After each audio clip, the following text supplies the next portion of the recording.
मांजर्डे गावासाठी आनंदाचा व अभिमानाचा दिवस ठरला। मांजर्डे गावचे भाचे शंकरराव मोहिते पाटील, सहकारी साखर कारखान्याचे चेअरमन व शिक्षण मंडळाचे अध्यक्ष जयसिंह मोहिते पाटील बाळदादा यांनी मांजर्डे गावाला सदिच्छा भेट दिली।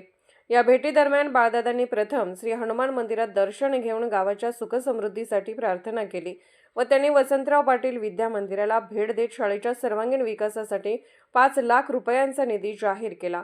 शिक्षण हेच खरे भविष्य आहे या भावनेतून दिलेली मदत गावाच्या विद्यार्थ्यांसाठी निश्चितच प्रेरणादायी ठरणार आहे। इतकेच नव्हे तर बाळदादांनी महिलांसाठीही मायेचा हात पुढे केला।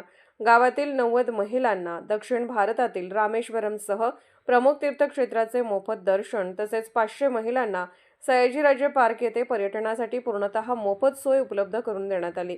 महिलांच्या श्रद्धा, विरंगुळा आणि सन्मानाचा विचार करणारा हा निर्णय उपस्थितांच्या डोळ्यात आनंदाश्रू आणणारा ठरला।